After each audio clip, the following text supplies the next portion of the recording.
Good morning, students. Everybody, how are you? Welcome to Professional Kumar Sound, my YouTube channel, Accounts Boss. And this is my total video number 91. In this chapter, I'm going to teach you change in profit sharing ratio in my lecture number 20. Topic आज का होगा बच्चे concept of revaluation account और case होगा उसका when changed value of assets and liabilities are to be recorded. आज एक बहुत ही इम्पोर्टेंट टॉपिक आज मेरे से साथ आप पढ़ने वाले हैं। ये आप बोल सकते हैं VBI हर एग्जाम में आएगा, कॉन्सेप्ट बिल्डिंग तो है ही और एग्जाम में आने के लिए तो 100% मैं गारंटी देता हूँ एग्जाम में आने वाला टॉपिक है। मतलब इसको कोई नहीं रोक सकता है, लॉन्ग क्वेश्चन में आने वाला है।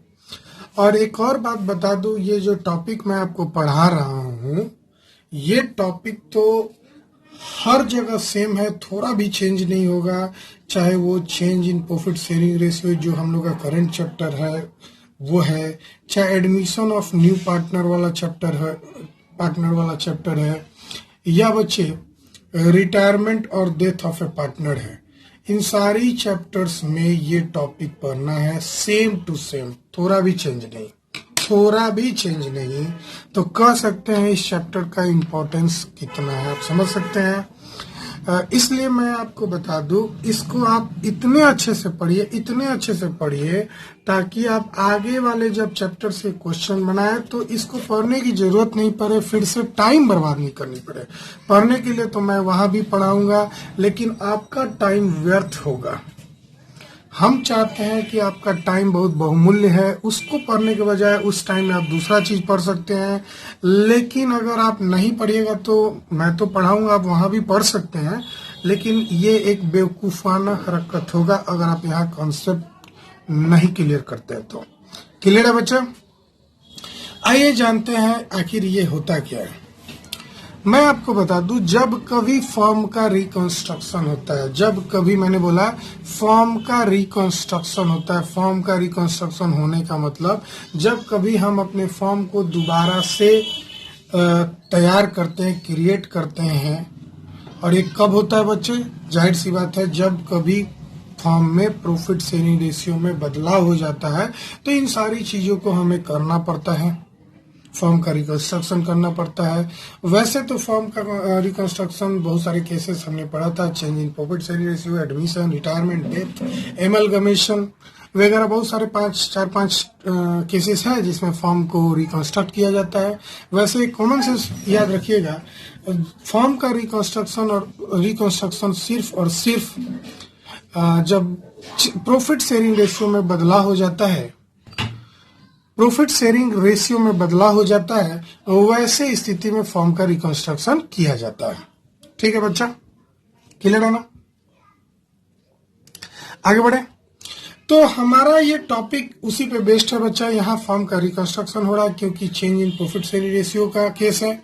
तो वैसे स्थिति में जब प्रॉफिट शेयरिंग रेशियो में बदलाव होगा तो पार्टनर से डिसाइड करते हैं कि उनकी जो एसेट्स है, उनकी जो लायबिलिटीज है, क्यों ना इसको दोबारा से मूल्यांकन किया जाए, क्यों ना इसका फिर से मूल्यांकन किया जाए। क्योंकि अगर चेंज होगा, अगर प्रॉफिट शेयरिंग रेशियो में चेंजमेंट होगा तो भविष्य में अगर चेंज नहीं करेंगे, वैल्यू को रिवैल्यूएशन नहीं करेंगे, एसेट और लायबिलिटी का रिवैल्यूड नहीं करेंगे तो किसी पार्टनर को हो सकता है कि फायदा हो जाए और किसी पार्टनर को नुकसान हो जाए।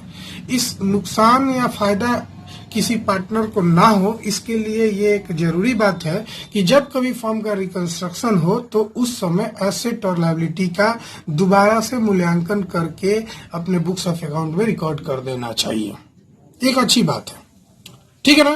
ताकि जो भी इससे प्रॉफिट और लॉस हो भविष्य में किसी को नुकसान ना हो, आज ही उसका बंटवारा हो जाए उस प्रॉफिट का, और वो भी किस रेशियो में? ओल्ड प्रॉफिट शेयरिंग रेशियो में। ठीक है ना? रिवैल्यूएशन करने से हो सकता है कि प्रॉफिट हो सकता है लॉस हो। अगर ये प्रॉफिट और लॉस भविष्य में बांटेंगे तो हो सकता है किसी पार्टनर को लॉस हो जाए, किसी पार्टनर को गेन हो जाए, क्योंकि रेशियो चेंज हो रहा है। तो क्यों ना आज ही ओल्ड रेशियो में इसको बांट ले, केस 1। बात समझ रहा है? क्लियर है बाबू? आगे बढ़ते हैं। रीजन मैंने लिख दिया है, वैसे रीजन मैंने आपको समझा दे रहा हूं कि क्या रीजन है कि फर्म के एसेट्स और लायबिलिटी का दोबारा से मूल्यांकन किया जाता है। तो आपको बता दूं, दोबारा से मूल्यांकन इसलिए किया जाता है ताकि एसेट और लायबिलिटी का हमें करंट या करेक्ट वैल्यू पता चले, करंट और करेक्ट वैल्यू पता चले, और ये इंश्योर हो जाए कि किसी पार्टनर को ना प्रॉफिट हो या लॉस हो ये चेंज होने के कारण। ठीक है, मतलब किसी भी पार्टनर को ऐसा ना हो कि उसको एडवांटेज हो जाए, डिसएडवांटेज हो जाए, ये जो चेंजमेंट होता है। तो उसके बाद हो सकता है कि कोई एसेट और लायबिलिटी का रिकॉर्डिंग ना हुआ हो, वो अनरिकॉर्डेड रह गया हो पूरे साल, तो उसका दोबारा से जब मूल्यांकन करेंगे तो हमको पता चल जाएगा कि कौन सा एसेट्स का रिकॉर्डिंग हुआ है और कौन सा लायबिलिटी का रिकॉर्डिंग हुआ है, और कौन सा एसेट का रिकॉर्डिंग नहीं हुआ है और कौन सा लायबिलिटी का रिकॉर्डिंग नहीं हुआ है, दोनों चीज पता चल जाए। तो ये रहा कॉन्सेप्ट, आखिर क्यों किया जाता है एसेट और लायबिलिटी का दोबारा से मूल्यांकन। और मैंने ये भी बताया कि मूल्यांकन में क्या होता है, मूल्यांकन में होता है या तो एसेट्स की वैल्यू बढ़ जाएगी या तो एसेट्स की वैल्यू घट जाएगी। उसी तरह लायबिलिटी की वैल्यू बढ़ सकती है, लायबिलिटी की वैल्यू घट सकती है। तो फ्यूचर में किसी पार्टनर को नुकसान ना हो उसके लिए आज ही इसका मूल्यांकन करके इसका बंटवारा कर लिया जाता है पार्टनर्स और के बीच में ओल्ड प्रॉफिट शेयरिंग रेशियो में। ठीक है, इसके लिए मेरे पास दो मेथड है रिवैल्यूएशन करने का। एक मेथड है, या दोनों नाम लिख दिए, या तो मेथड्स बोलो या एसेट और लायबिलिटी का इफेक्ट डालने का हमारे पास दो तरीके हैं। क्या क्या है बच्चे, जरा ध्यान से देखिएगा। सबसे पहला केस तो है जो हमारा आज का टॉपिक है, आज today I will teach you this topic, when revised values are to be recorded in the books. ये पहला केसेस है जब कभी एसेट्स और लायबिलिटी की वैल्यू रिवाइज्ड होगा तो उसको बुक्स ऑफ अकाउंट में रिकॉर्ड किया जाएगा। मान लो एसेट्स की वैल्यू बढ़ गई तो नया वाला बैलेंस शीट में बढ़ा हुआ वैल्यू लिखेंगे, एसेट्स की वैल्यू घट गई तो नए वाले बैलेंस शीट में घटा हुआ वैल्यू लिखेंगे, अगर लायबिलिटी की वैल्यू बढ़ गई तो नए वाला बैलेंस शीट में लायबिलिटी का बढ़ा हुआ वैल्यू लिखेंगे, अगर लायबिलिटी की वैल्यू घट गई तो नए वाले बैलेंस शीट में लायबिलिटी का घटा हुआ वैल्यू लिखेंगे। दूसरा केस है when revised values are not to be recorded in the books, जब रिवाइज वैल्यू को बुक्स ऑफ अकाउंट में नहीं लिखा जाता है। मैं आपको शुरू में ही बताया था कि change in profit sharing ratio में हर केसेस में दो दो मेथड्स अवेलेबल है, चाहे वो गुडविल का वैल्यूएशन हो, चाहे वो रिजर्व्स की हो ट्रीटमेंट, या गुडविल की ट्रीटमेंट हो, या एसेट और लायबिलिटी की ट्रीटमेंट हो, सब जगह हमको दो दो मेथड्स अवेलेबल है। तो आज हम आपके साथ मेथड नंबर 1 डिस्कस करने वाले हैं, जिस मेथड में हम रिवाइज्ड वैल्यू ऑफ एसेट और लायबिलिटी का रिकॉर्डिंग करेंगे अपने न्यू बैलेंस शीट में। ठीक है ना। अब रिवाइज्ड वैल्यू का रिकॉर्डिंग करने के लिए हमको एक अकाउंट खोलना पड़ता है। उस अकाउंट का नाम होता है बच्चे रीवैल्यूएशन अकाउंट। उस अकाउंट का नाम होता है रीवैल्यूएशन अकाउंट, जिसको दूसरे शब्दों में हम लोग सिमिलरली साइनोनिम्स के रूप में profit and loss adjustment account बोलते हैं। वैसे बहुत सारा बच्चा profit and loss adjustment account partnership fundamental में ये पास्ट एडजस्टमेंट जब एंट्रीज पास किया जाता था तो ये पढ़े होंगे इस नाम को, लेकिन कभी कभी उसी चीज को रिवैल्यूएशन अकाउंट के जगह पे भी लिखा जाता है। ये दोनों अलग अलग चीजें हो गई। एक profit and loss adjustment account इसका भी नाम हो गया, रिवैल्यूएशन का दूसरा नाम। वैसे हमारा मानना है कि रिवैल्यूएशन ही सही होगा, लेकिन बुक्स और बहुत जगह ये बताया जाता है कि रिवैल्यूएशन का दूसरा नाम profit and loss adjustment account भी है, साइनोनिम्स के रूप में प्रयोग होता है। ठीक है। अब दूसरी बात हम बता दें रिवैल्यूएशन अकाउंट का नेचर क्या है। बच्चे revaluation account just like PNL account का नेचर है, जो पीएनएल अकाउंट का नेचर है। पीएनएल अकाउंट कौन सा नेचर होता है, तो नॉमिनल अकाउंट होता है। उसी तरह रिवैल्यूएशन अकाउंट भी एक नॉमिनल अकाउंट है। तो जाहिर सी बात है नॉमिनल अकाउंट में हम वही चीज लिखेंगे डेबिट में जिसमें हमको लॉस होगा या एक्सपेंस होगा, और क्रेडिट में हम वो लिखते हैं जो इनकम होता है वो गेन होता है। दो चीज को हम लोग नॉमिनल अकाउंट में रिकॉर्ड करते हैं। उसी तरह रिवैल्यूएशन अकाउंट के डेबिट साइड में हम क्या रिकॉर्ड करते हैं, तो लॉस। ठीक है। लॉस कैसे होगा, मान लो एसेट्स की वैल्यू घट गई, पहले 10,000 थी अब 8,000 हो गई तो आपको नुकसान हो गया, या लायबिलिटी की वैल्यू बढ़ गई, पहले 10,000 थी अब 12,000 हो गया तो भी आपको लिखना पड़ेगा, लॉस हो जाएगा तो भी आपको लिखना पड़ेगा रिवैल्यूएशन अकाउंट के डेबिट साइड में। क्लियर है। क्लियर कंसेप्ट है। दूसरी बात, हम क्रेडिट साइड में क्या लिखेंगे, ठीक उल्टा बच्चे, अभी अभी हमने जो बात बोला उसका ठीक उल्टा हम लोग लिखेंगे। यानी कि अगर कोई एसेट्स की वैल्यू बढ़ जाए, तो हमारी प्रॉफिट हो जाएगी, हम उसको क्रेडिट साइड में लिख देंगे। अगर कोई एसेट्स की लायबिलिटी की वैल्यू घट जाए तो भी हमको प्रॉफिट हो जाएगी, गेन हो जाएगी, और हम उसे क्रेडिट साइड में लिख देंगे रिवैल्यूएशन अकाउंट के। और जो मेरा नेट इफेक्ट आएगा, मतलब क्रेडिट साइड ज्यादा होगा तो प्रॉफिट होगा, डेबिट साइड ज्यादा होगा तो लॉस होगा। और ये जो प्रॉफिट और लॉस होगा उसको पार्टनर्स के बीच में ओल्ड रेशियो में बांट देंगे। ये रहा कॉन्सेप्ट, हम प्रैक्टिकली पे जोर देते हैं। अभी मैंने आपको जो बोला वो एक थियोरेटिकल बात थी जो क्वेश्चंस बनाने में आपको मदद करेगी। क्लियर है ना? खैर, आइए थोड़ा कंसेप्ट की बात करते हैं, जरा धीरे धीरे अब हम लोग पढ़ेंगे। ये जरा नोट कर लेना, ऊपर नेट इफेक्ट। खैर, ओल्ड, हाँ एक और बात, अगर क्वेश्चन साइलेंट हो तो यही केस को फॉलो करेंगे। कौन सा मेथड फॉलो करेंगे? केस 1, जो अभी अभी when revised value are to be recorded in the books of account. खैर, अब आते हैं हमारा फॉर्मेट पे, रिवैल्यूएशन अकाउंट कैसे बनाते हैं इसको देख के हम जरा समझेंगे। मैंने जैसे कि बताया बच्चा, ये एक नॉमिनल अकाउंट है, ये एक नॉमिनल अकाउंट है। और जब बोले कि ये नॉमिनल अकाउंट है तो नॉमिनल अकाउंट में रूल होता है debit all expenses and losses, credit all gains and profit, incomes, जो भी हो। तो हम इस रिवैल्यूएशन अकाउंट के डेबिट में सारे लॉस या खर्चे को दिखाएंगे और क्रेडिट साइड में हम इस इनकम और गेन्स को दिखाएंगे, और वो भी सिर्फ और सिर्फ एसेट और लायबिलिटी से रिलेटेड, दूसरा कोई भी नहीं। याद रखिएगा, एक चीज होता है रिवैल्यूएशन एक्सपेंस, इसका अलग से ट्रीटमेंट बताएंगे, उसको छोड़ दें तो इस अकाउंट में और कुछ नहीं जाता है, सिर्फ और एसेट और लायबिलिटी की वैल्यू अगर घटती है तभी जाता है। क्लियर हो गया? तो आइए यहां से शुरू करते हैं। सबसे पहली बात, अगर कोई एसेट्स की वैल्यू बढ़ेगी तो आपका प्रॉफिट होगा।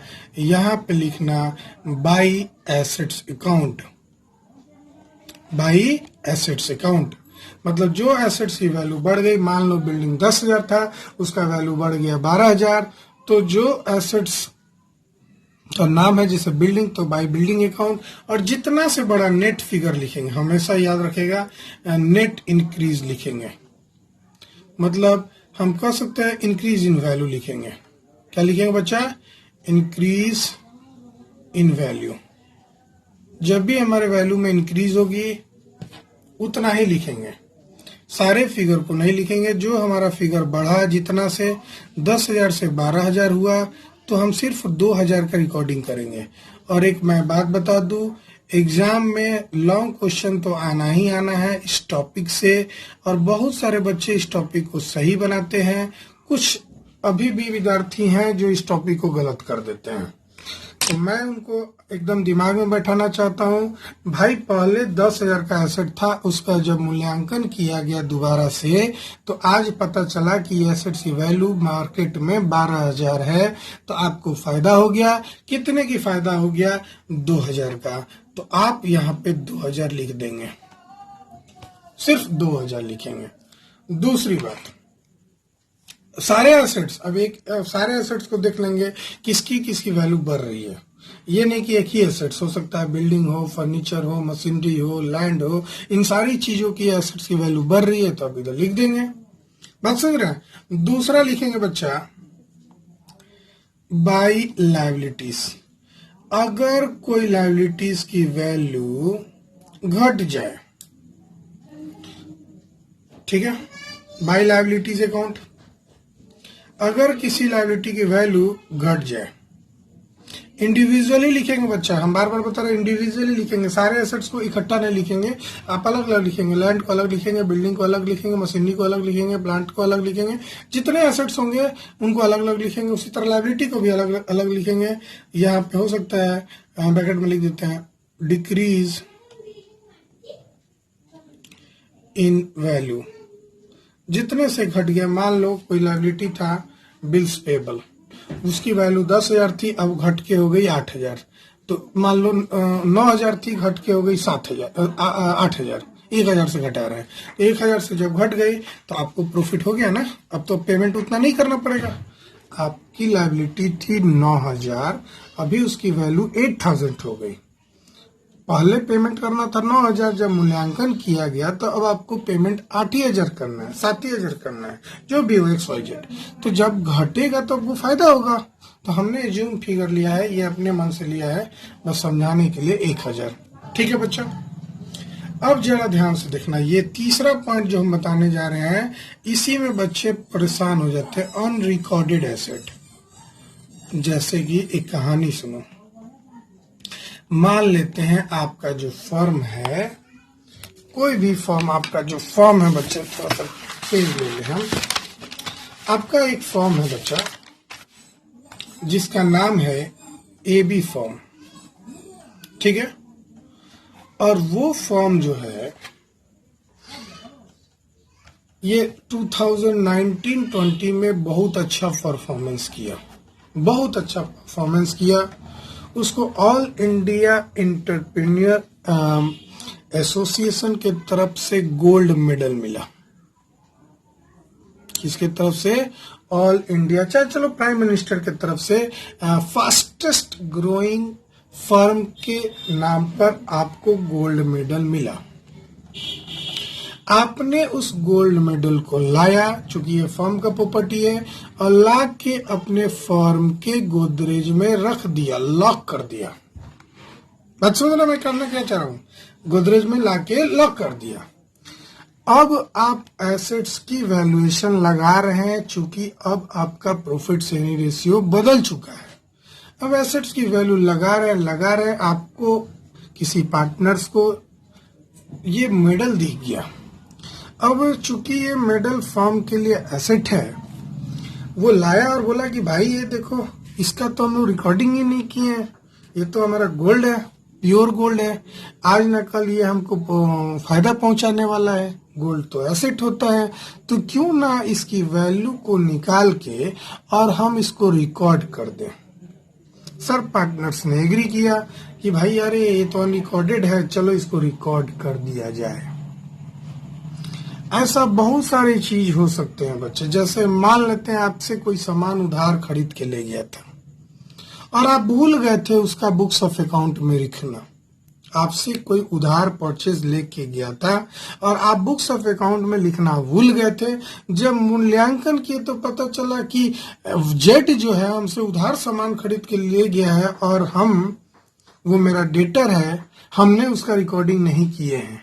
वैसे स्थिति में आज न कल जेड तो अचानक से जेड जिस दिन आप रिवैल्यूएशन कर रहे थे उस दिन जेड प्रकट हो गया और भैया बोला अरे आपका उधार था ले लो, आपका उधार था ले लो।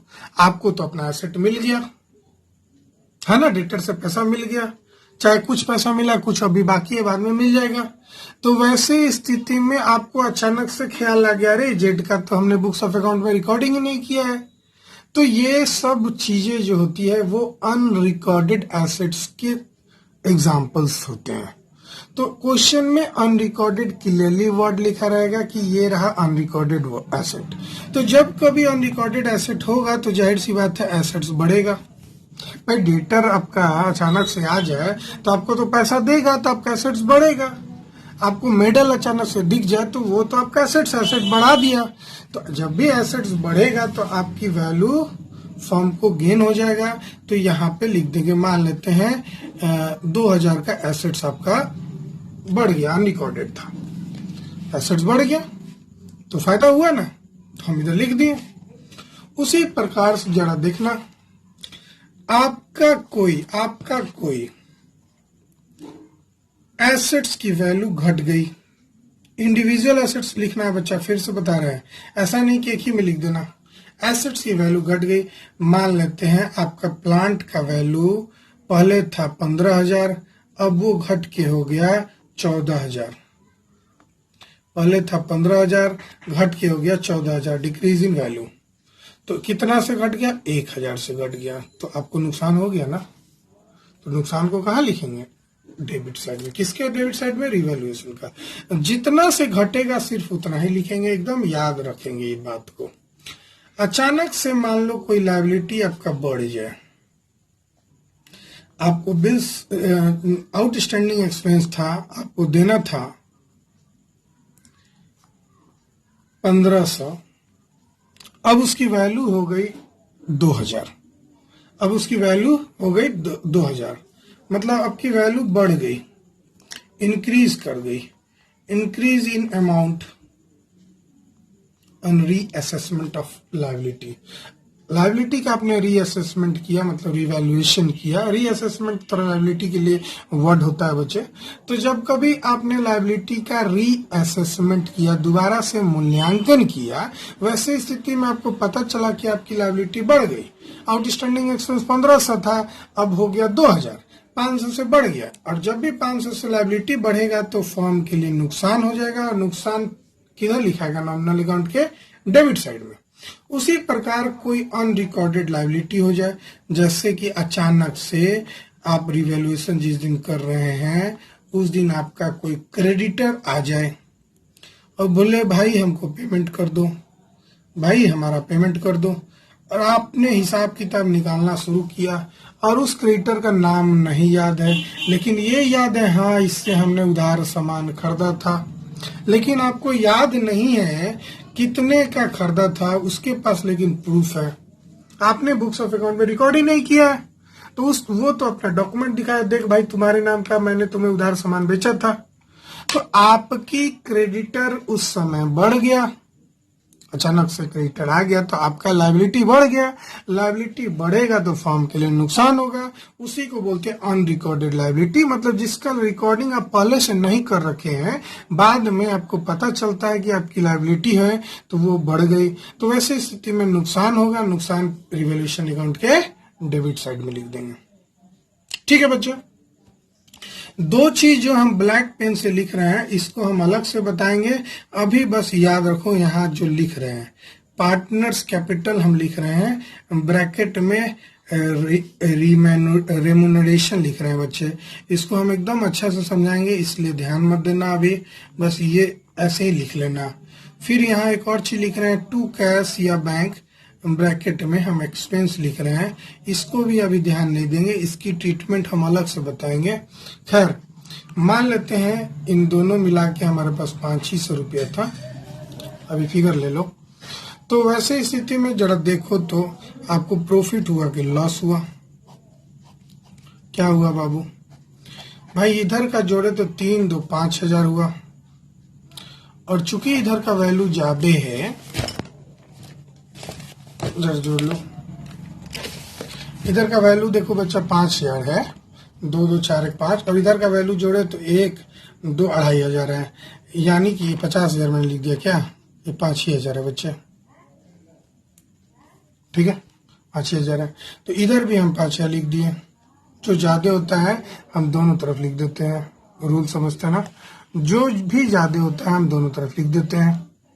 ठीक है, जो भी ज्यादा हो हम दोनों तरफ लिख देते हैं। अब हमको इधर से घटाए तो ये घट के 2,500 हुआ, तो यहां लिखेंगे to profit on revaluation transfer to partners capital और करेंट अकाउंट। मतलब दोनों में ही हो सकता है, या तो पार्टनर्स कैपिटल में हो सकता है या तो पार्टनर्स करंट में हो सकता है, ये डिपेंड करेगा। To profit on revaluation transfer to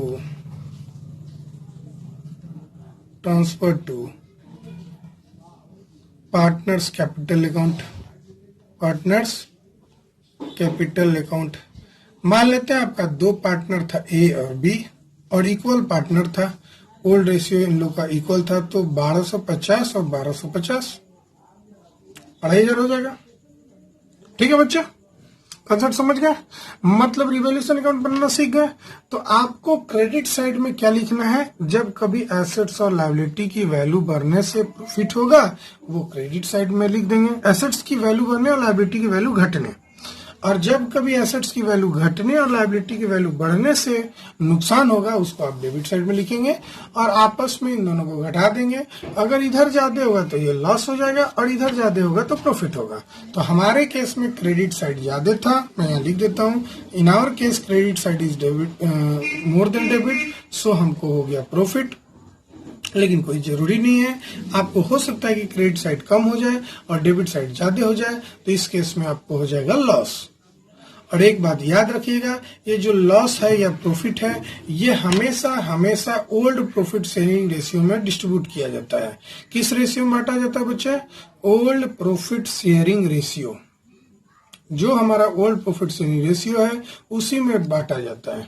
मैंने आपको O3 का कॉन्सेप्ट सिखाया था। ओल्ड पार्टनर्स के बीच में ओल्ड रेशियो में ओल्ड चीजों का बंटवारा होता है। चूंकि इस एसेट्स और लायबिलिटी को बनाने में पुराने पार्टनर्स का पुराने रेशियो में अधिकार था, तो ये लोग लेके चला जाएगा। आशा करते हैं आप रिवैल्यूएशन अकाउंट अच्छे से समझ गए हैं। नेक्स्ट लेक्चर में हम आपको रिवैल्यूएशन एक्सपेंस अकाउंट सिखाएंगे कॉन्सेप्ट। ये जो मैंने ये जो अभी अंडरलाइन रेड पेन से हम कर रहे हैं, ये दो टॉपिक हम बहुत ही अच्छे से स्पेशली हम बताएंगे, तब और अच्छे से आप समझ जाएंगे। अभी तो आप इसका फॉर्मेट बस याद कर लीजिए और हम नेक्स्ट लेक्चर में आपको कुछ क्वेश्चंस भी बनाना सिखाएंगे। ये तो मैंने सीधा इंक्रीज डिक्रीज बताया था, लेकिन एग्जाम में फ्रैक्शन में परसेंटेज में आता है क्वेश्चन, थोड़ा घुमा फिरा के आता है, तो वो चीज हम अच्छे से सिखाएंगे। वो मैथमेटिकल कैलकुलेशन है, चीजें यही रहेगा, बस इसका अमाउंट के लिए आपको मैथमेटिकल कॉन्सेप्ट हम अलग से सिखाएंगे एकदम अच्छे से। अभी तो चीजें याद कर लो, इससे ज्यादा चीज रिवैल्यूएशन अकाउंट में होता भी नहीं है, एकदम 100% इससे ज्यादा नहीं हो। हम लोग रिवैल्यूएशन अकाउंट बनाना सीखे हैं बच्चे, लेजर सीखे हैं। अब हम इसके आप जर्नल करना सीखेंगे, कैसे इसका जर्नल एंट्री बनाते हैं। आइए, जर्नल्स ऑफ रिवैल्यूएशन अकाउंट, इसका नाम देंगे accounting entries to record the revaluation of assets and reassessment of liability। Actually दोनों को हम रिवैल्यूएशन बोल सकते हैं, वैसे लायबिलिटी के लिए, लायबिलिटीज के लिए रीअसेसमेंट वर्ड अच्छा होता है, दोबारा से मूल्यांकन करना। खैर, मैं आपको बता दूं जर्नल अकाउंटिंग एंट्रीज करना मतलब जर्नल करना क्यों जरूरी है। आपको बता दूं एग्जामिनेशन में कभी कभी रिवैल्यूएशन अकाउंट खोलना होता है, और आपको बता दूं बच्चे को रिवैल्यूएशन अकाउंट इजी लगता है, अकाउंट खोलना उसको इजी लगता है in comparative to journal entry. Journal के कंपैरिजन में अकाउंट लेजर बनाना आसान होता है, जर्नल थोड़ा डिफिकल्ट होता है, क्योंकि यहाँ याद रखना पड़ता है कौन कौन जर्नल है। खैर, बच्चे आपसे एग्जाम में अगर स्ट्रिक्टली बोला है कि आपको सिर्फ जर्नल बनाना है, तो जो बच्चा जो लेजर बनाता है ना, उसकी मार्क्स आती है 0। मैं इस बार भी एग्जाम का कॉपी चेक कर रहा था, तो एग्जाम में पूछा था रिवैल्यूएशन अकाउंट में लेजर बनाना, तो बहुत सारे जर्नल बना दिए थे, और कभी जर्नल पूछ रहा है तो लेजर बना दिए थे। तो वैसी स्थिति में आप ध्यान रखिएगा, आपसे जो पूछा जाए, अगर आपसे बोला जाए ओपन रिवैल्यूएशन अकाउंट, तो आप रिवैल्यूएशन अकाउंट खोला जाए, या लिखा रहेगा पास नेसेसरी जर्नल एंट्री, तो आपको जर्नल एंट्री पास करना होगा। ठीक है, तो आप अभी जर्नल एंट्री लेजर पढ़ा है, मैं आपसे पूछूंगा और आप अपने मन से पीछे देख देख के आप बताएंगे क्या क्या किसका जर्नल एंट्री होगा। पहला केस, फॉर इंक्रीज इन, पहला ये लिखे थे हम, increase in the value of assets. मान लो किसी एसेट्स की वैल्यू बढ़ जाए, एसेट वैल्यू ऑफ एन छोड़ दिए, वैल्यू ऑफ एसेट्स, मान लो किसी एसेट्स की वैल्यू बढ़ जाए, किसी एसेट्स की वैल्यू बच्चे बढ़ जाए, तो एसेट्स की वैल्यू बढ़ता है, मान लो एसेट्स की वैल्यू बढ़ता है, तो क्या होता है, रूल के अनुसार एसेट्स जब भी बढ़ेगा तो डेबिट होगा, यानी एसेट अकाउंट। और इंडिविजुअली मैं फिर से बता दूं, मान लो 3-4 एसेट्स बढ़ रहा है, तो तीनों चारों एसेट्स का नाम लिखेंगे। ये लिखने की जरूरत नहीं है इंडिविजुअली, मैं एक बार लिख दे रहा हूँ, बार बार नहीं लिखूंगा। इंडिविजुअली इसलिए लिख रहा हूँ कि हर एसेट्स का अलग अलग लिखेंगे, ऐसा नहीं कि मिला के लिख देंगे डेबिट। जब भी एसेट्स बढ़ेगा तो डेबिट होगा। क्लियर है बच्चा? और एसेट्स बढ़ेगा तो हमको प्रॉफिट होगा, प्रॉफिट क्रेडिट होना चाहिए, प्रॉफिट एंड लॉस अकाउंट नहीं बना रहे हैं तो जैसे कि हम प्रॉफिट एंड लॉस अकाउंट बनाते हैं यहाँ पे रिवैल्यूएशन अकाउंट लिख देंगे। हाँ, जितना से बढ़ेगा वही फिगर लिखेंगे, नेट फिगर लिखेंगे। हमारे क्वेश्चन में 1000 की 2000 था, जैसे हम अपने ही क्वेश्चन का ले लेते हैं तो 2000 का मेरा ये था, इंक्रीज हुआ था एसेट्स, हमने 2000 लिख लिया, यहाँ 2000 लिख दिया। ये इमेजिनरी फिगर आप कुछ भी ले सकते हैं। नरेशन भी लिखेंगे, हाँ बच्चे नरेशन लिखेंगे। अब नरेशन तो हेडिंग ही लिख दिए तो नरेशन लिखने की जरूरत हमें नहीं है, आप देख लीजिए क्या लिखेंगे आप नरेशन। भाई increase in the value of asset, जिसकी एसेट्स की वैल्यू बढ़ी है लिख देंगे। For decrease in the value of assets, मान लेते हैं एसेट्स की वैल्यू घट जाए। मैंने आपको पिछले लेक्चर में भी डीसी एडलर का कॉन्सेप्ट बताया था। डीसी एडलर से के तरीके से हम जर्नल एंट्री बताते हैं। अगर कोई एसेट्स की वैल्यू घट जाए, अगर एसेट्स की वैल्यू घटेगा तो वो क्रेडिट हो जाएगा बच्चे। अगर कोई एसेट्स की वैल्यू घटेगा तो वो क्रेडिट हो जाएगा रूल के अनुसार टू एसेट अकाउंट। अब जाहिर सी बात है लॉस को पीएनएल अकाउंट में लिखते हैं, लेकिन यहाँ पे पीएनएल अकाउंट के जगह पे जस्ट हम लिख देंगे रिवैल्यूएशन अकाउंट, क्योंकि हमको सारे एसेट्स और लायबिलिटी में जो इंक्रीज डिक्रीज होता है उसको हम पीएनएल अकाउंट में नहीं दिखाते हैं, उसको रिवैल्यूएशन अकाउंट में दिखाते हैं। तो हमने लॉस को रिवैल्यूएशन अकाउंट में दिखा दिया डेबिट करके। कोई भी इमेजिनरी फिगर ले सकते हैं बच्चे, ले लेते हैं इस बार हम 1000, पीछे का भी ले सकते हैं, हाँ सर पीछे का भी ले सकते हैं। तीसरा concept, for increase in the value of liability, for increase in the value या अमाउंट ऑफ ए लायबिलिटी। अगर कोई लायबिलिटी की वैल्यू बढ़ जाए तो लायबिलिटी बढ़ेगा तो क्रेडिट होगा। आपको रूल याद है ना, जब भी लायबिलिटी बढ़ता है तो क्रेडिट होता है, तो टू लायबिलिटी होगा सबसे पहले तो, और लायबिलिटी बढ़ेगा तो नुकसान होगा। नुकसान हमको रिवैल्यूएशन अकाउंट में लिखना है, तो रिवैल्यूएशन अकाउंट। नुकसान हमको डेबिट साइड में लिखना है, तो रिवैल्यूएशन को हमने डेबिट कर दिया, देख लो क्लियर है। लिख लो 500, कोई भी फिगर लिखना है हम 500 लिख लिया, नरेशन लिख लेंगे बच्चे बिल्कुल। चौथा ले लो, for decrease in the value of liability, for decrease in the value या अमाउंट ऑफ ए लायबिलिटी।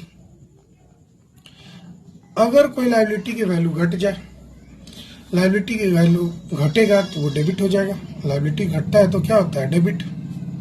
एकदम ये कॉन्सेप्ट जर्नल एंट्री जिसको याद होगा ना कॉन्सेप्ट कि भाई क्या डेबिट होगा क्या क्रेडिट होगा, तो आपको मालूम है ना, बच्चे में 11th क्लास में, बच्चे में 11th क्लास में, बच्चे पिछले साल 1-2 महीने पहले की बात है, आप जर्नल एंट्री अच्छे से उस समय बनाना जानते थे, तो थोड़ा रिकॉल कीजिएगा कि जब कभी लायबिलिटी का वैल्यू घटता है, डिक्रीज करता है, तो आप उसे डेबिट करते हैं, और डेबिट करेंगे तो खर्चा होगा, खर्चा रिवैल्यूएशन अकाउंट में दिखा देंगे।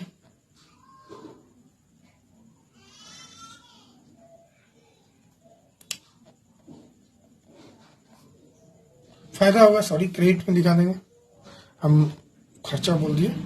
भाई लायबिलिटी की वैल्यू घटेगा तो आपको फायदा होगा ना, और फायदा क्रेडिट में लिखेंगे रिवैल्यूएशन अकाउंट में। खैर पांचवा आते हैं, फॉर रिकॉर्डिंग, हाँ कोई फिगर ले लो, चलो 1000 ले लेते हैं। आइए, for recording and unrecorded assets, मान लेते हैं कोई एसेट्स का रिकॉर्डिंग नहीं हुआ है, तो एसेट्स का रिकॉर्डिंग नहीं हुआ है तो एसेट्स का वैल्यू क्या हो जाएगा बच्चे, बढ़ जाएगा। और जब भी एसेट्स की वैल्यू बढ़ेगा तो क्या होगा बताओ जरा, सर एसेट्स बढ़ेगा तो डेबिट होगा, तो अनरिकॉर्डेड एसेट लिखना होगा यहाँ, अनरिकॉर्डेड एसेट इंडिविजुअली लिखेंगे जो जो अनरिकॉर्डेड नहीं है। 2, जाहिर सी बात है दूसरा नीचे वाला हमेशा रिवैल्यूएशन ही होगा, एक याद कर लो, दूसरा खुद रिवैल्यूएशन लगा देना। मान लो एसेट्स की वैल्यू अनरिकॉर्डेड है तो बढ़ेगा तो एसेट डेबिट हो जाएगा, और नीचे कुछ नहीं तो रिवैल्यूएशन रट लो, और नहीं रटा तो कॉन्सेप्ट समझो, प्रॉफिट हो गया, प्रॉफिट रिवैल्यूएशन अकाउंट के क्रेडिट में जाता है। बात समझ रहे हैं। हाँ कोई फिगर ले लो, यहाँ भी ले लो, 1000 का। ठीक है, आगे बढ़े। छठा case, for recording and unrecorded liability, अचानक से कोई लायबिलिटी बढ़ जाए, उसका रिकॉर्डिंग नहीं हुआ हो, जैसे कोई क्रेडिटर अचानक से प्रकट हो जाए और आपको अपना रसीद दिखाए, भाई हमने आपको सामान बेचा था, आप मुझे पेमेंट करो, तो आपके लिए तो भाई नुकसान होने वाला है। और नुकसान हमेशा आप क्या करेंगे बताओ सर? डेबिट करेंगे। खैर, अनरिकॉर्डेड लायबिलिटी बढ़ रहा है तो टू अनरिकॉर्डेड, अब नुकसान हो रहा है तो डेबिट करेंगे। मैंने बोला अभी, तो यहाँ रिवैल्यूएशन लिख देंगे, रिवैल्यूएशन अकाउंट डेबिट। समझ रहे हो ना भाई? अनरिकॉर्डेड लायबिलिटी अचानक से हो जाए तो आपकी लायबिलिटी बढ़ गया ना, और लायबिलिटी बढ़ा तो आपका नुकसान हो गया। ये भी ले लो 500, कोई दिक्कत नहीं।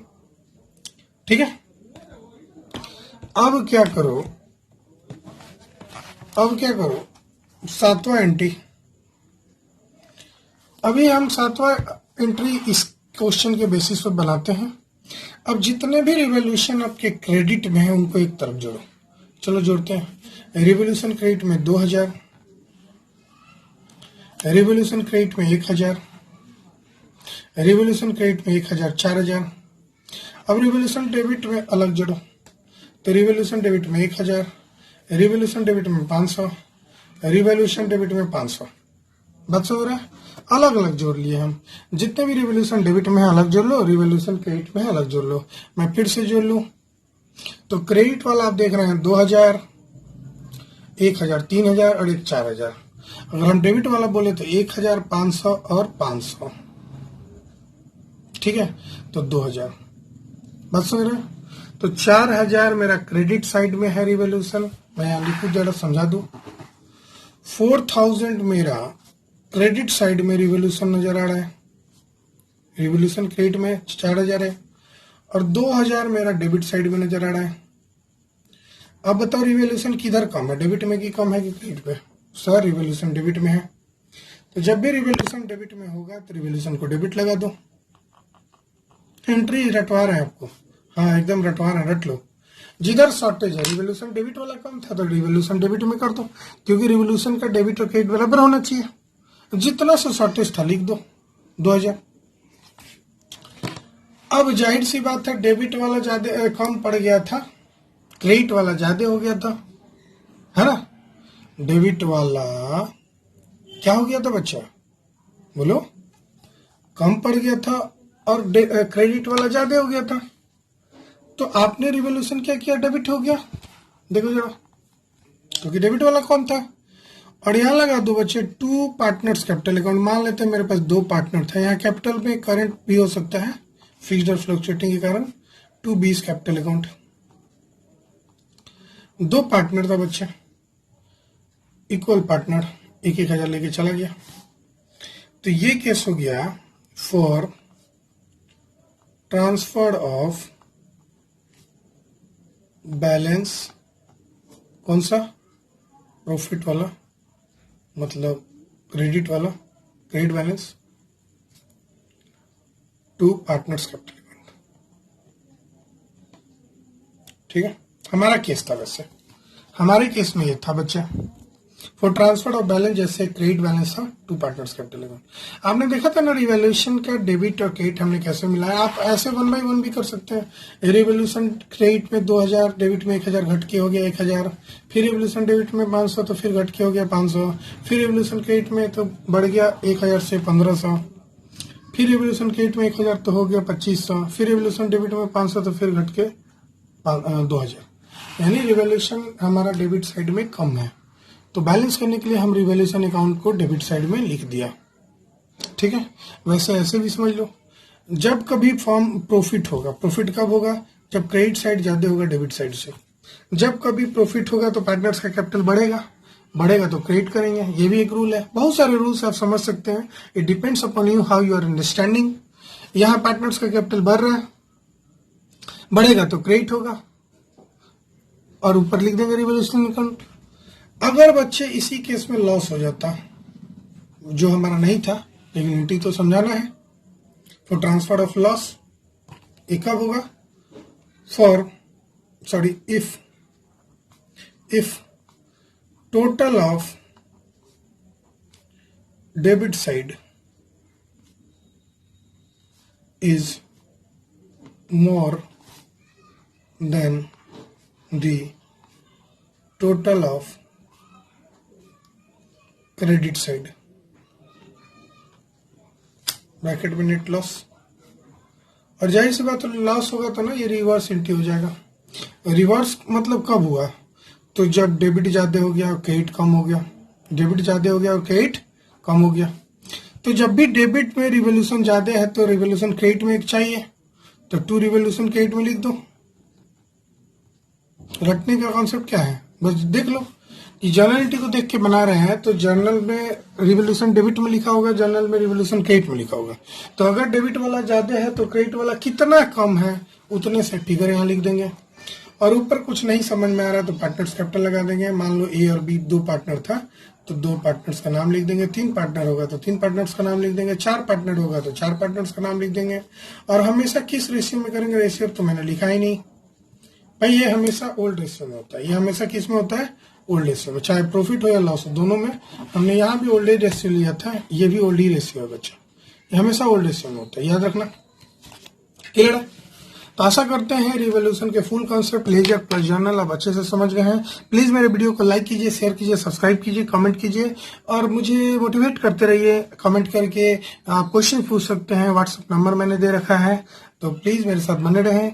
हम नेक्स्ट वीडियो लेक्चर में हम इसके क्वेश्चंस कराएंगे और आपको प्रॉमिस किया था कि रिवोल्यूशन एक्सपेंस का पूरा कॉन्सेप्ट सिखाएंगे, जो इधर 2-3 साल से कुछ नया आने लगा है, और रिवोल्यूशन एक्सपेंस मैं उसका ट्रीटमेंट सिखाऊंगा।